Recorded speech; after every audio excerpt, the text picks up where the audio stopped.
Bueno, hermanos, buenos días. Vamos a pasar el tiempo de la predicación de la palabra y es un privilegio el que podamos estar aquí en esta mañana, podamos abrirla juntos en libertad y ver lo que el Señor nos quiere decir en esta mañana. Y vamos a volver a la carta de Efesios, donde lo dejamos la semana pasada. Y en esta mañana vamos a estar estudiando los versículos 11 al 14 del capítulo 1. Recuerda que la semana pasada estuvimos estudiando hasta el versículo 10 y hoy estaremos desde el versículo 11 al 14. Vamos a ver la bendición final. Recuerda que estamos en un párrafo del 3 al 14 en el que Pablo está llamando a hacer una adoración, elevar una adoración al Señor. Fíjate lo que dice ahí el versículo 3. Bendito sea el Dios y Padre de nuestro Señor Jesucristo, que nos ha bendecido con toda bendición espiritual en los lugares celestiales en Cristo. Esta asombrosa expresión de adoración a la que tú y yo, si estamos en Cristo, podemos sumarnos, podemos añadirnos.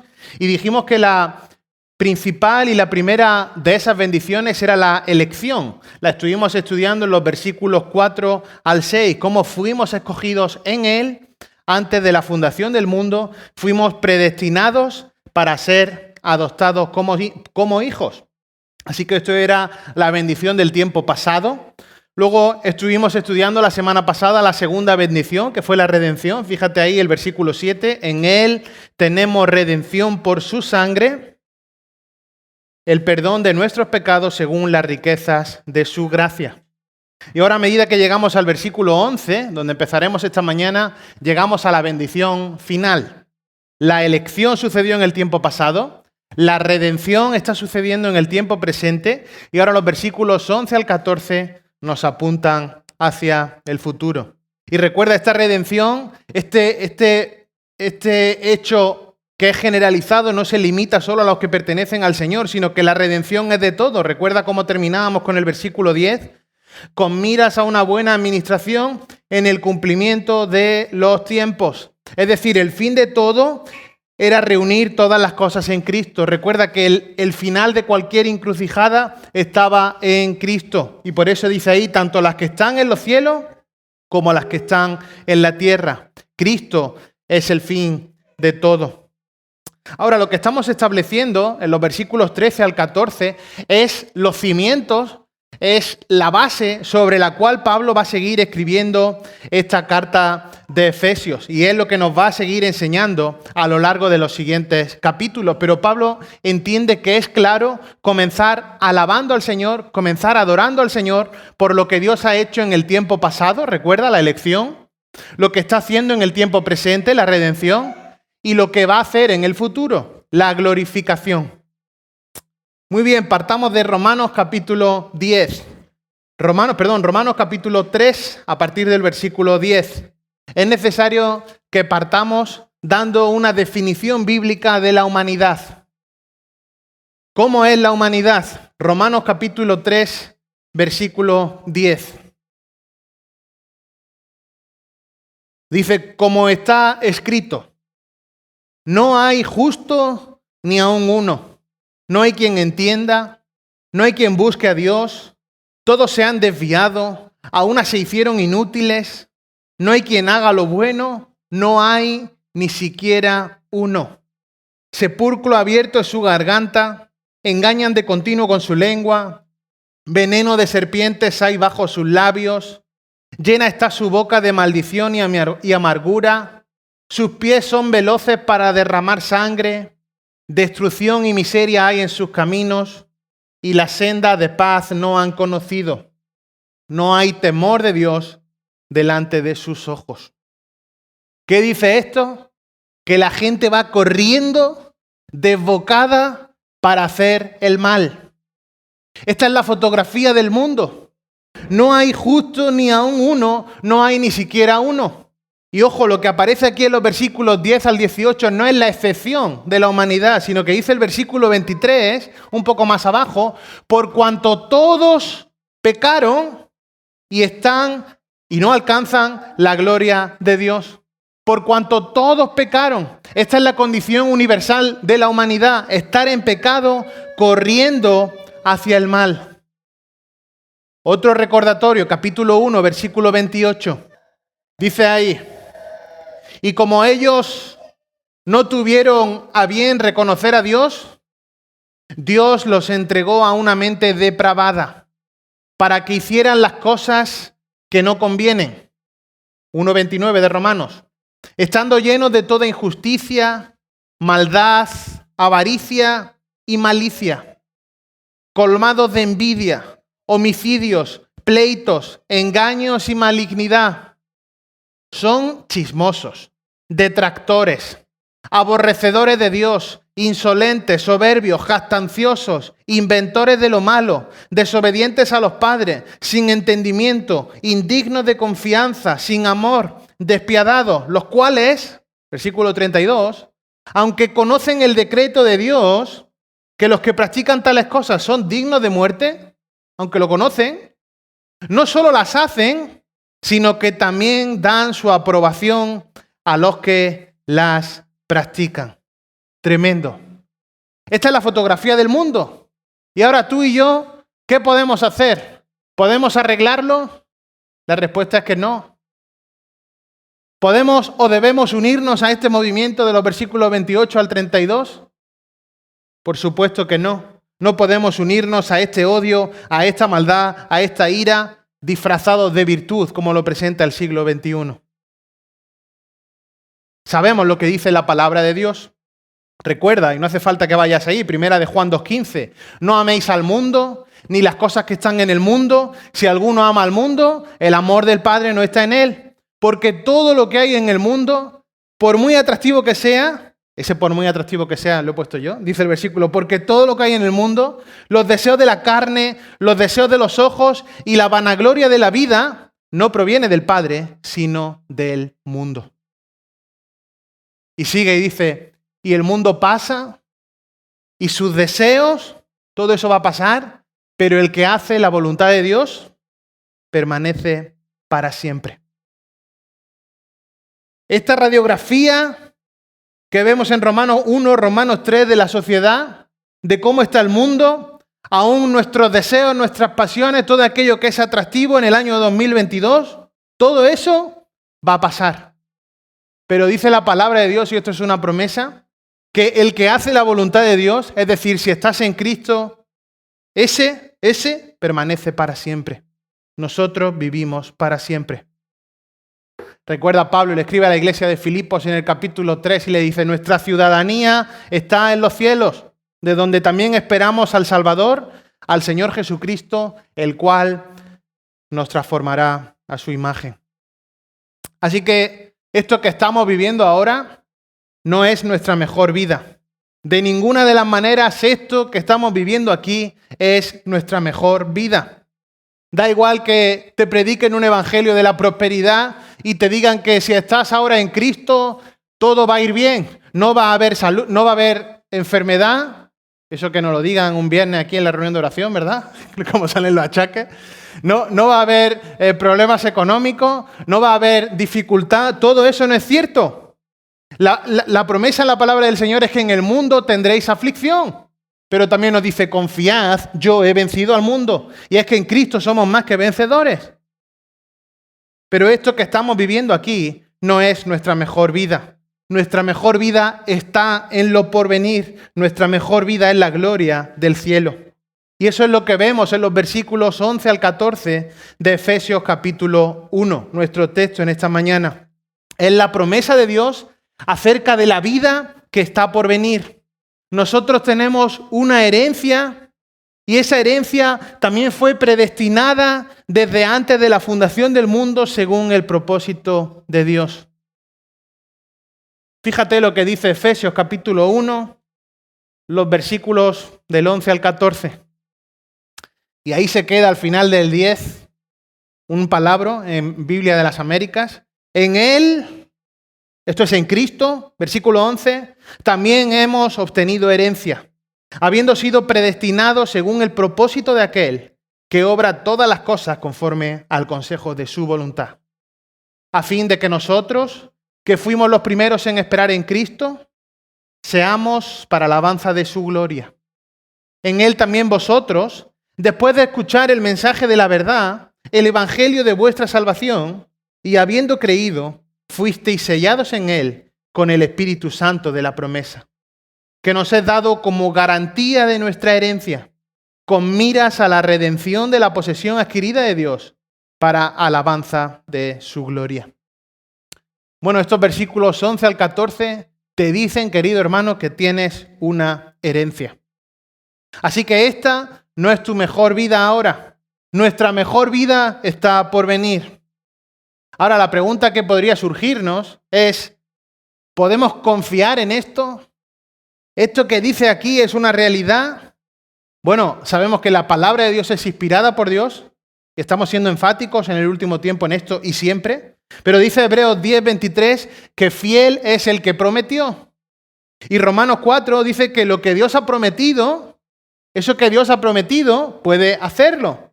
Romanos 4:21. Así que el Dios que es verdad en sí mismo, el Dios que es verdadero, el Dios que es fiel, el Dios que cumple lo que promete, nos está prometiendo que a todos los que están en Cristo tienen toda bendición espiritual en los lugares celestiales. Recuerda, la primera bendición fue ser escogido para salvación, aún antes de la fundación del mundo.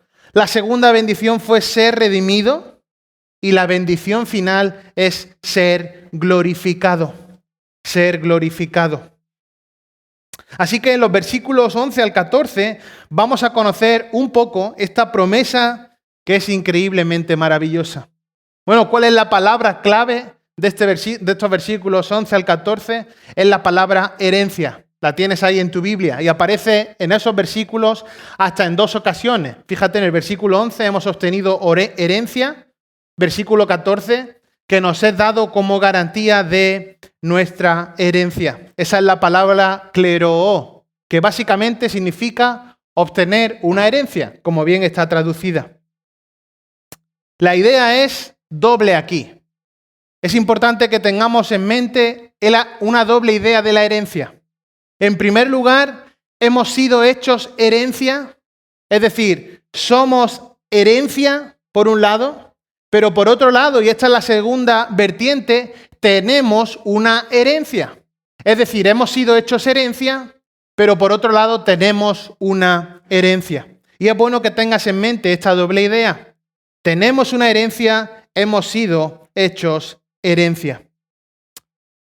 Bueno, dice ahí el versículo 11, en Él también hemos obtenido herencia. Esto se puede traducir como hemos sido hechos una herencia. ¿Qué significa eso? ¿De quién, si estás en Cristo, eres la herencia? Bueno, la Biblia es clara en esto. Nosotros somos la herencia de Cristo. Él nos compró en la cruz. Él nos hereda a nosotros. Nosotros somos, usando el lenguaje de Isaías 53, nosotros somos su linaje. Nosotros somos la herencia de Cristo.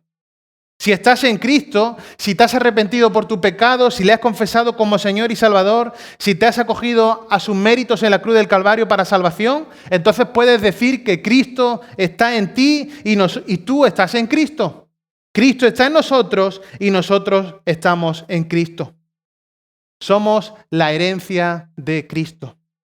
Y es Cristo quien nos concede una herencia. Es decir, somos un regalo de amor del Padre al Hijo. Del Dios Padre al Dios Hijo, tú y yo somos ese regalo de amor. Así que eres la herencia que Cristo obtuvo de su Padre por su obra. Eres la herencia del Dios hecho hombre. Eres el regalo del Dios Padre al Dios Hijo. Ahora, por supuesto, también tienes una herencia perfecta. Y la Biblia también es clara en esto. Primera de Pedro, capítulo 1. Guarda ahí la cita de Efesios. Porque no podemos hablar de una herencia sin mencionar este párrafo, que está escribiéndole Pedro a unos hermanos que estaban pasándolo verdaderamente mal.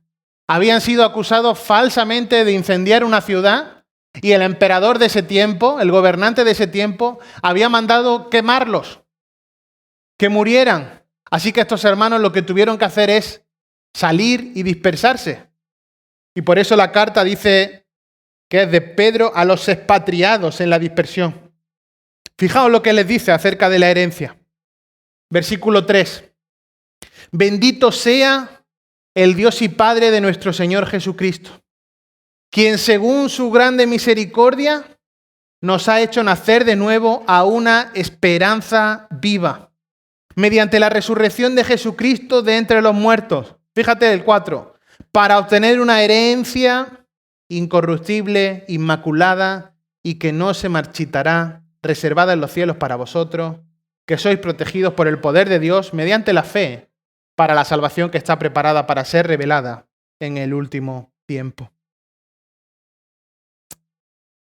Vamos a tener una herencia. Somos herencia en Cristo, pero también tenemos una herencia. Una herencia que no es de dinero, que no es de el padre más millonario que le deja a su único hijo, sino que es una herencia perfecta en la eternidad, gracias a la obra de Cristo, y que la describe aquí el versículo 4 como incorruptible, inmaculada y que no se marchitará. Es decir, es una herencia que está ajena a cualquier tipo de pecado, que no puede corromperse, que no va a desaparecer, que no tiene mancha, que es eterna. Y además, fíjate, como dice el final del 4 y el 5, que está guardada, preservada, reservada en el cielo para ti. Tu asiento con tu nombre está en el reino de los cielos. ¿Y sabes quién está guardando ese asiento? Versículo 5, protegidos por el poder de Dios mediante la fe. Esto es tremendo. Así que esta idea de herencia que encontramos en Efesios capítulo 1, del 11 al 14, y que nos está apuntando a lo que está por venir, a la salvación en el tiempo postero, la podemos ver en dos sentidos. Es decir, somos una herencia, somos herederos con Cristo, herederos en Cristo, y recibimos una herencia que es perfecta. Y solo con pensar esto, es decir, que estamos en Cristo y lo que tenemos reservado gracias a la obra de Cristo, una herencia incontaminada, incorruptible, inmarcesible, solo pensando en esto ya podríamos dejar el resumen aquí de lo que es la salvación en el tiempo postrero, de lo que es la glorificación. Somos la herencia de Cristo. Y es por eso que dice el versículo 14 que la redención nos ha hecho posesión de Dios. Fíjate lo que dice el 14. Con miras a la redención de la posesión adquirida de Dios. Somos coherederos con Cristo. Estamos en Cristo y si estás en Cristo, Dios te promete paz, te promete amor, gozo, gracia, sabiduría, una eternidad con Él, el perdón, la justicia, los dones del Espíritu Santo, riquezas eternas, y podríamos hacer una larga lista sin terminar. Tenemos una herencia perfecta en Cristo. Así que veamos esta herencia. Veamos qué nos dice estos versículos acerca de esta herencia. Y vamos a considerar tres aspectos de esta herencia. Tres aspectos de esta herencia que aparecen en los versículos 11 al 14. El primero de estos aspectos es la base de nuestra herencia. La base de nuestra herencia. Veremos luego la garantía de nuestra herencia y en tercer lugar veremos el propósito de nuestra herencia. Ahora, veamos la primera, número 1. La base de nuestra herencia. Dice el versículo 11. También hemos obtenido herencia. Bueno, ¿cómo sucedió esto? ¿Cómo fue la base de esto? ¿Sobre qué base está esto? Sigue el 11, dice, habiendo sido predestinados según el propósito de aquel que obra todas las cosas conforme al consejo de su voluntad. Ahí es donde comenzó todo. Recuerda, ya hablamos de esto, ¿no es cierto? Versículos 4 al 6. Según nos escogió en Él antes de la fundación del mundo, versículo 5, nos predestinó para adopción como hijos. La base de nuestra herencia es el hecho de que fuimos predestinados a este fin. Esa es la misma palabra que aparece en el versículo 5. Nos predestinó para ser adoptados como hijos suyos. Así que esto nos está hablando del hecho de que pertenecemos a Cristo. Somos su herencia porque Dios lo determinó aún antes de la fundación del mundo, cuando Él nos escogió, antes de la fundación del mundo. Esa es la base de nuestra herencia. Ahora observa, por favor, cuántas veces en esta sección, en estos versículos, aparece la idea de que todo eso se cerró en Cristo. Fíjate, versículo 3. Al final, en los lugares celestiales en Cristo. Versículo 4, nos escogió en Él. Ese es Cristo. Versículo 6, al final, sobre nosotros en el amado. Ese es Cristo. Versículo 7, en Él tenemos redención. Versículo 9, según el beneplácito que se propuso en Él. Versículo 10, a la mitad, en Cristo. Reunir todas las cosas en Cristo. Al final del versículo 10, en Él. Versículo 12, en Cristo. De que fuimos los primeros en esperar, en Cristo. Versículo 13, en Él. Fuisteis sellados, al final fuisteis sellados en Él.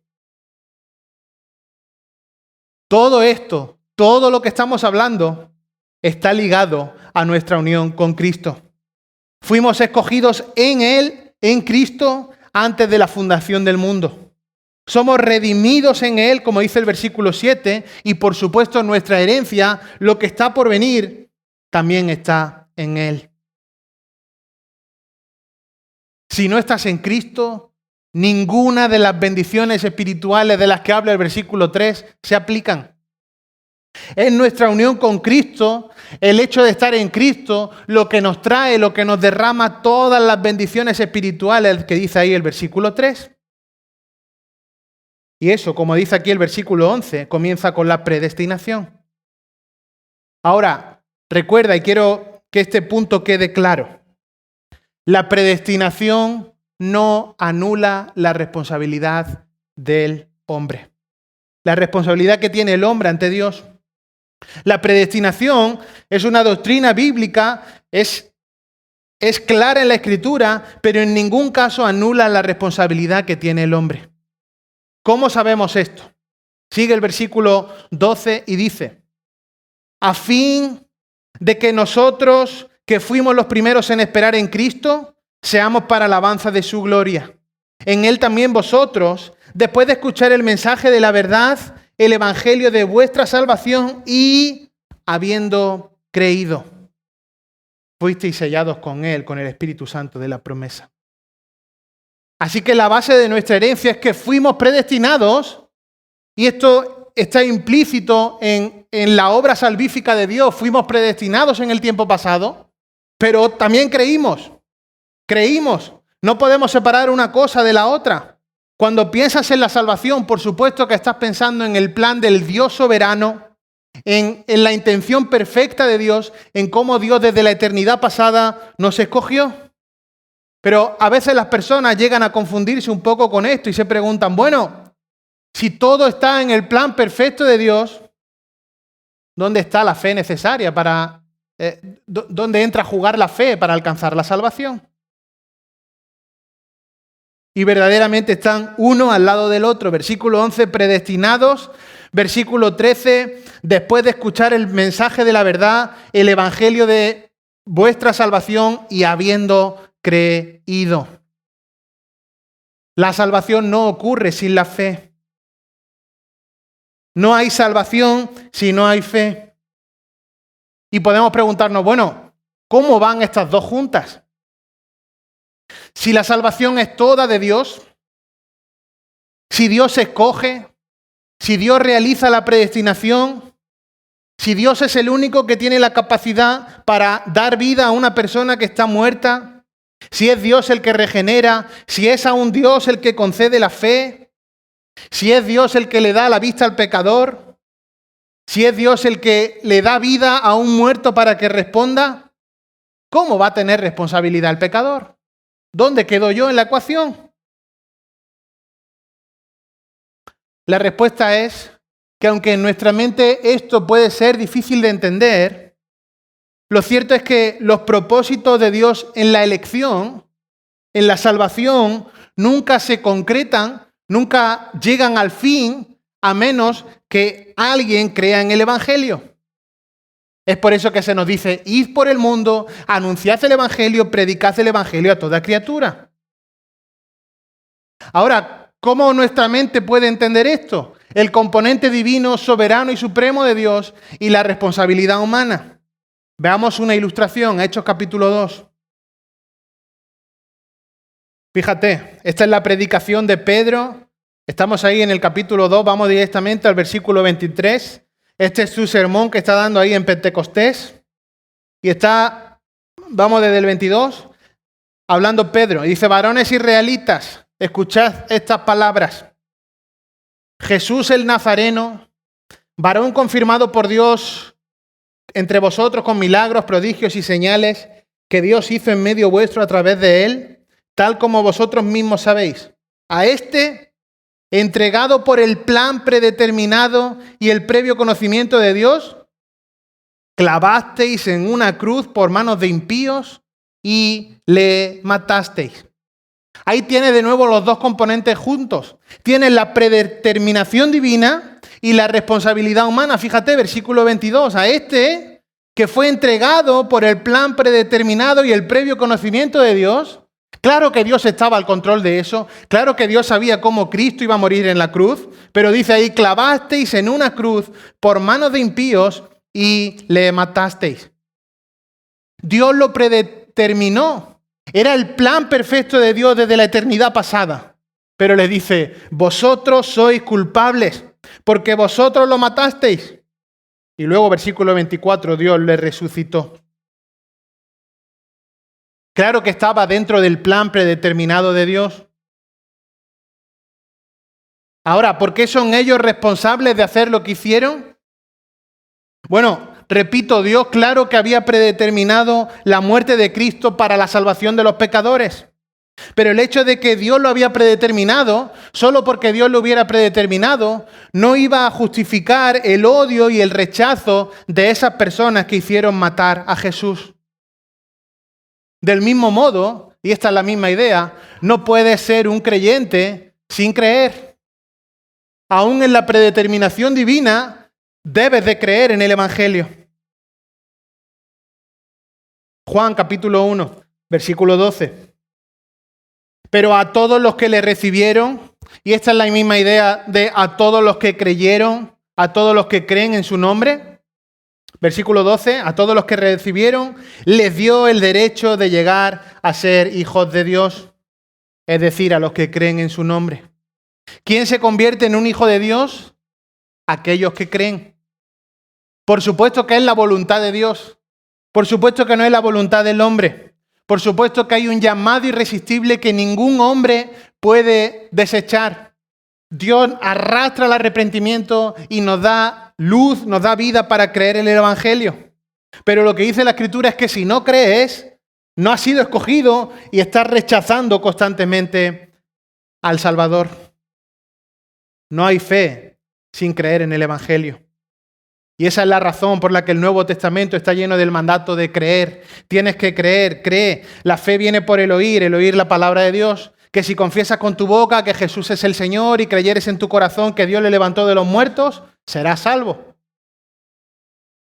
Y por eso Spurgeon decía, no podemos ir corriendo detrás de la gente y ver si hay alguna persona que tenga la E de escogido en la espalda y a ese predicarle el Evangelio, ¿no? Nos ahorraríamos mucho tiempo.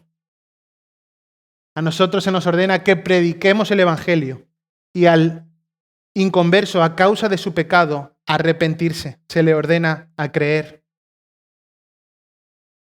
Así que la base de esta herencia del versículo 11 y el 14 está en la predestinación, versículo 11, pero también está, de acuerdo con el versículo 13, en creer en el Evangelio. Y al que cree, el Señor nunca lo va a rechazar. Esto es una promesa bíblica. Así que la base de nuestra herencia está ligada al plan predestinado por Dios y a nuestra respuesta de fe. Muy bien, veamos el segundo aspecto de nuestra herencia. Y es la garantía de nuestra herencia. Vuelve ahí Efesios capítulo 1. Sigue el versículo 13. Después de habiendo creído, fuisteis sellados en Él con el Espíritu Santo de la promesa que nos es dado como garantía de nuestra herencia, con miras a la redención de la posesión adquirida de Dios. Bueno, ¿cuál es la garantía de nuestra herencia? La garantía de nuestra herencia es el Espíritu Santo. Dice ahí el versículo 13 al final, fuisteis sellados en Él con el Espíritu Santo de la promesa. Fuimos sellados en Cristo con el Espíritu Santo. Y la idea que se nos da aquí es que el Espíritu Santo es dado por Dios como su juramento de la herencia futura del creyente en la gloria. Es decir, es nuestra garantía, nuestra seguridad de que esto es cierto. El Espíritu Santo es la garantía de esa herencia. Un ministerio muy esencial del Espíritu Santo es sellar con el Espíritu Santo de la promesa. Sabéis que el Espíritu Santo, ya hemos leído parte de esto, nos ilumina. El Espíritu Santo es nuestro maestro. El Espíritu Santo, como hemos leído, Juan 16, nos da convencimiento de pecado. El Espíritu Santo está realizando constantemente el trabajo en nuestras vidas, capacitándonos para poder administrar, poder servir, seguir conociendo más de su palabra. Pero aquí lo que dice también es que el Espíritu Santo es el Espíritu Santo de la promesa. El Espíritu Santo de la promesa. Y eso quiere decir que es el Espíritu Santo el que garantiza el cumplimiento de la herencia futura. Que garantiza el cumplimiento de la herencia futura. No se puede vender, no se puede predicar, no se puede promulgar que heredarás algo en base a cómo te comportes en esta vida. Bueno, sabemos que el Señor premiará conforme a nuestras obras en esta tierra, pero no podemos decir que nuestra herencia, que está asegurada en Cristo, que está preservada por Dios, como hemos leído en Primera de Pedro, esté dependiendo en un hilo de si somos buenos o malos en esta tierra. Si verdaderamente estamos en Cristo, si verdaderamente hemos sido transformados por el Espíritu Santo, esto está asegurado por medio de la obra del Espíritu Santo. Nada ni nadie te puede quitar esa herencia. Dice ahí que fuimos sellados en Él. ¿Qué significa esta noción de ser sellados? De ser sellados. Bueno, el sello del Espíritu Santo significa básicamente 4 cosas. No vamos a entrar en el detalle porque sería alargarnos demasiado, pero son cosas que la Biblia nos muestra tanto en el Antiguo Testamento como en el Nuevo Testamento y que están relacionados con la idea del sello. Y en este caso, el sello del Espíritu Santo, la idea de que dice ahí que hemos sido sellados con el Espíritu Santo de la promesa, nos hace ver 4 cosas fundamentalmente. La primera cosa es que estamos seguros. Que estamos seguros. Que estamos seguros por el Espíritu Santo. Porque no hay nadie que tenga mayor poder que Él. Satanás no tiene más poder que Dios mismo, que Dios Espíritu. Nadie tiene mayor poder que Él. Nadie puede romper el sello con el que hemos sido sellados. Así que lo primero que nos da es la idea de estar seguros. Tenemos la seguridad de la herencia, la seguridad de la salvación, gracias al sello del Espíritu Santo. En segundo lugar, ¿qué significa que hemos sido sellados con el Espíritu Santo? Que somos hijos de Dios de manera auténtica. Que eres un hijo de Dios de manera auténtica. El sello en la cultura judía era un signo de autenticidad.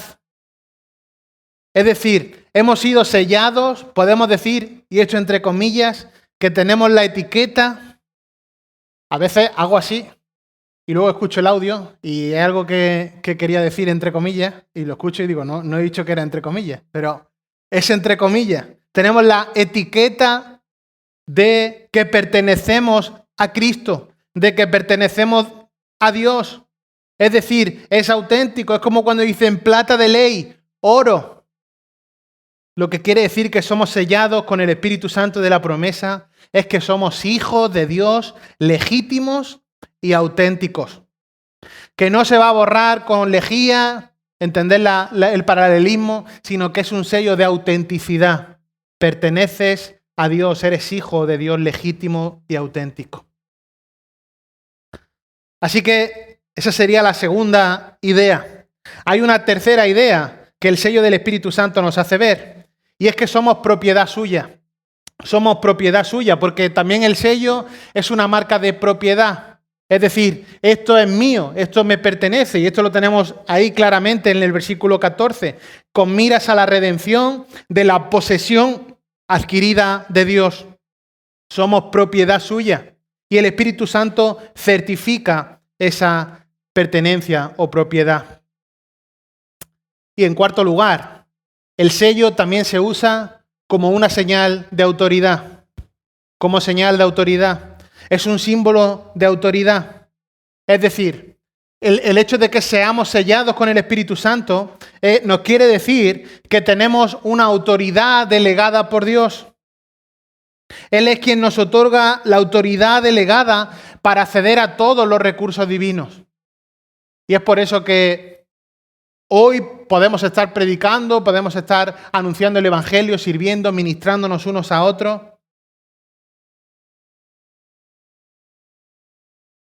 Tenemos autoridad delegada de Él.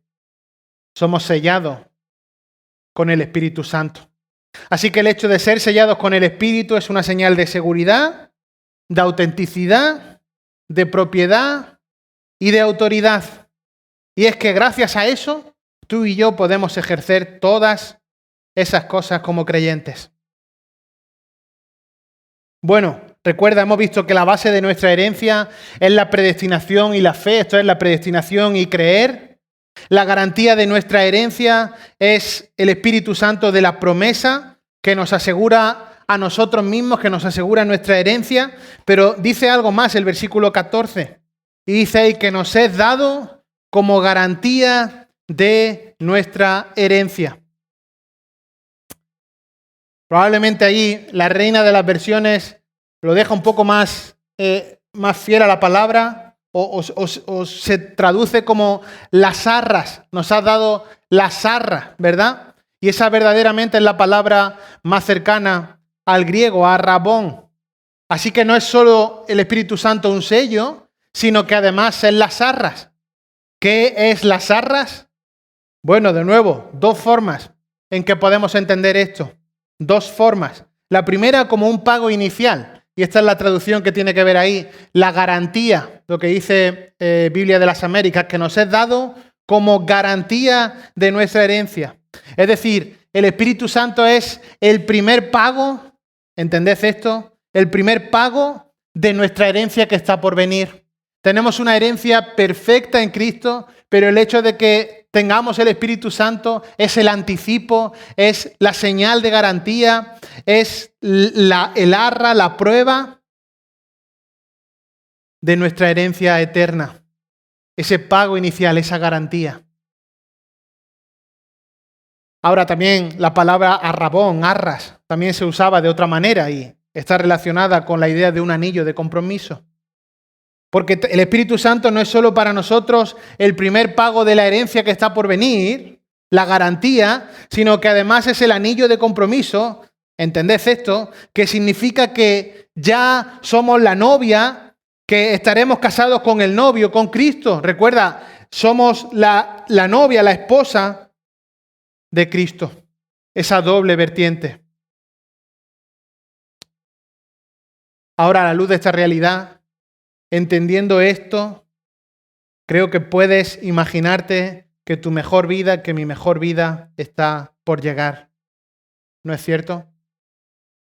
Pablo realmente les está pidiendo a estos creyentes que lo estaban pasando mal, que podían estar atribulados en medio de una sociedad hostil, en medio de una sociedad que ya le daba la espalda a Dios. Le estaba diciendo, mira, esto es vuestra peor época ahora.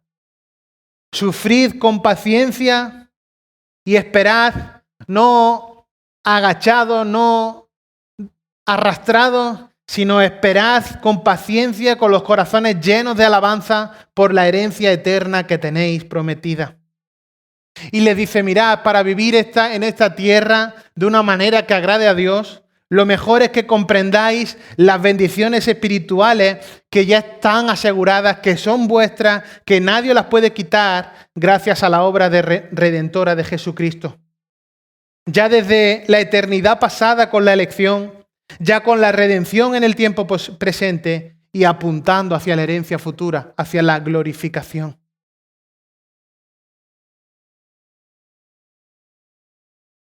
Les anima a estar esperando el cumplimiento completo de todas esas bendiciones cuando entren en la gloria eterna. Y recuerda que hoy el cielo se está preparando para tu llegada. El cielo está siendo preparado para la llegada de los redimidos. Jesús dijo, voy a preparar un lugar para vosotros. Y por supuesto, lo mejor que vamos a vivir está por llegar. Y aunque ahora no lo comprendamos, la gloria futura será increíblemente mejor que la realidad espiritual, que la realidad que vivimos ahora mismo. Así que la base de nuestra herencia es la predestinación, la fe. La garantía de nuestra herencia es el Espíritu Santo, el Espíritu de promesa, que es tanto un sello como un anticipo, una garantía, un anillo de compromiso. Y finalmente, y este es el tercer aspecto de nuestra herencia, veamos el propósito de nuestra herencia. ¿Cuál es el propósito de todo esto? ¿Por qué Dios nos otorga esta herencia? Fíjate lo que dice al final del versículo 12. Dice, a fin de que nosotros, que fuimos los primeros en esperar en Cristo, seamos para alabanza de su gloria. Final del versículo 14. Para alabanza de su gloria.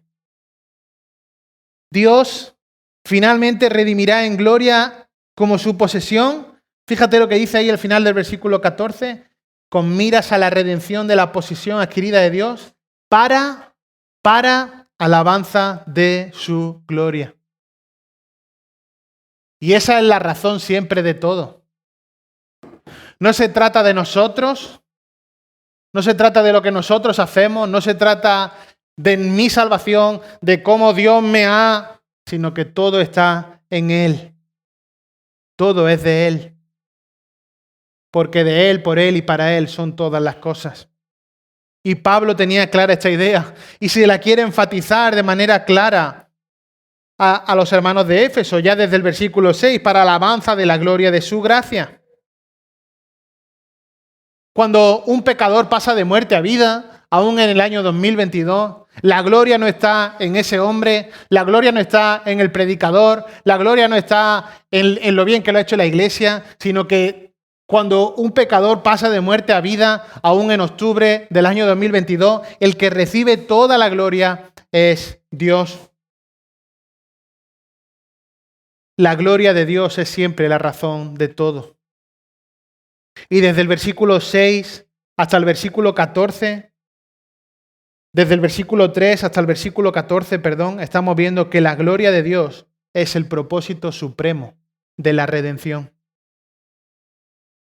Desde el tiempo pasado, con la elección, en el tiempo presente con la redención y en el tiempo futuro con la glorificación. La gloria de Dios es siempre el propósito supremo. Cuando vemos estas verdades, cuando vemos estas promesas, no podemos hacer otra cosa que caer, que rendirnos en alabanza, en adoración y culto a nuestro Salvador. Y esta es la idea que tenía Pablo. No es otra.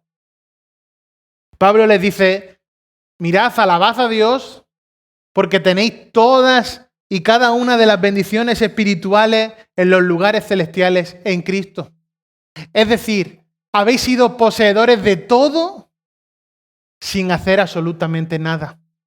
Habéis recibido la herencia perfecta, pero gracias a los méritos de Cristo en la cruz.